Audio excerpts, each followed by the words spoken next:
आहे मचिया बैसाला। जे गीत अखन हम गावे छिए है गीत से हमर पहचान बनल है।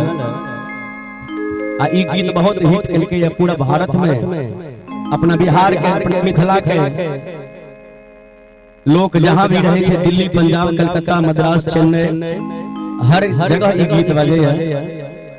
रानी सुलोचना जी अपना माता मंदोदर जी से कहे छथिन सासू मां आहे मचिया बैसाला। रानी है सुलोचना ना है सासू,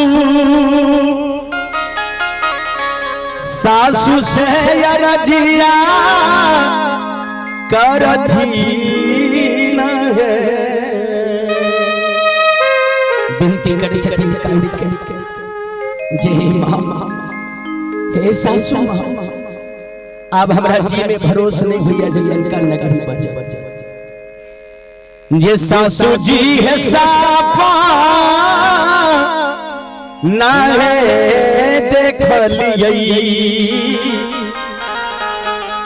बरया जागू तासे लंका लंका गाढ़ा दामाग बोलही है। सासू है सापा ना है देखलियई बरया जागू तासे लंका लंका गाढ़ा दामाग बोलही है।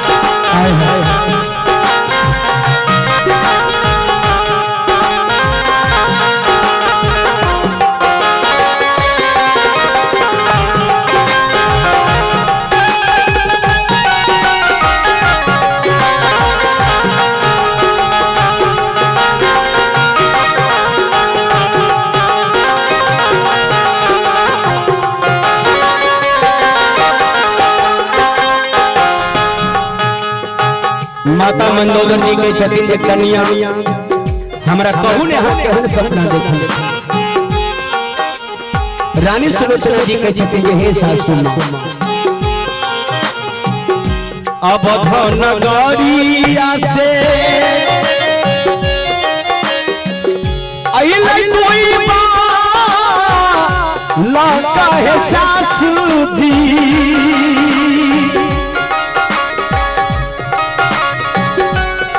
सामरिये का गोरा हिला गई,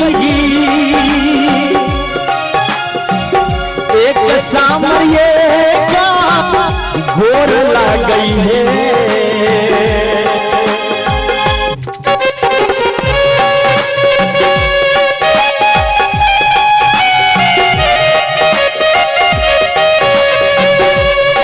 हे भगवान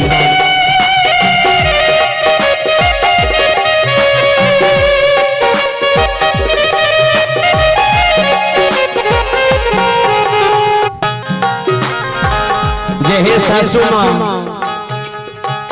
अवध नगर से दूगो बालक है, एक सामर छथिन एक गोर छथिन और संग में सासू जी है गाना जैते यावई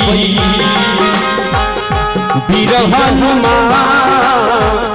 न से लंका लंका गाढ़ा डोलई है। सासू जी है गाना जैते यावई बिरहन न से है सिर मोरा भारी ला गई है।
रानी माता मंदोदरी कह छठी जे कन्या आगे बताइयो ने आरो कुछ देख लिए।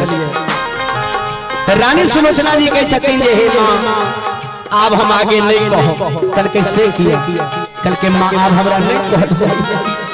कल के बाबू हे सोना हे बेटी हे बहु रानी बजियो तो बतावे छथिन होइते पराता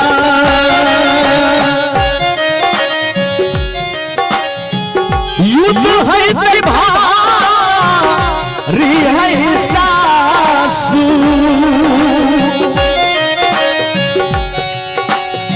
स्वामी हमर मारला जय जय बलमुआ पिया हमर मारो जय जय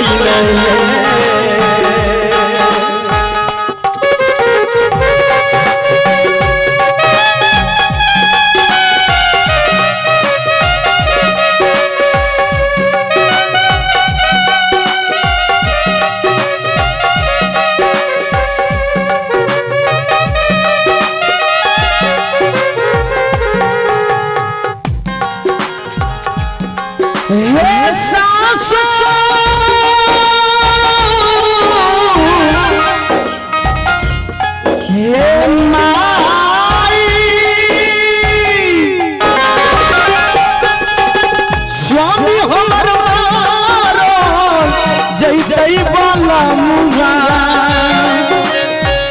पिया पर मारो जय जय सजनामा राजा हमर मारो जय जय नहीं सासू जी है किया लागी भोगबई लंका के जैसे है धैर्य बांधलो जइए सासू है किया लागी भोगबई लंका के जहे विभीषण विभीषण राज करावे करतई है।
तुलसी दास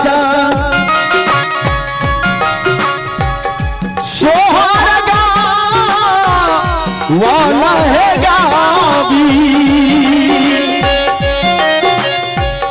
गाबी के सुनई में करई में बार ताली बजा के सब आदमी सब गोटा जितने भी हमारे युवा कमेटी छे सदस्य छे हेले सब गोटा अंत में ताली बजावे जे ललनारे सभे बहिन लियो ने विचार रमहिया सोहर ललनारे सभे भैया लियो ने विचार रमहिया सोहर गावल है मचिया बैसला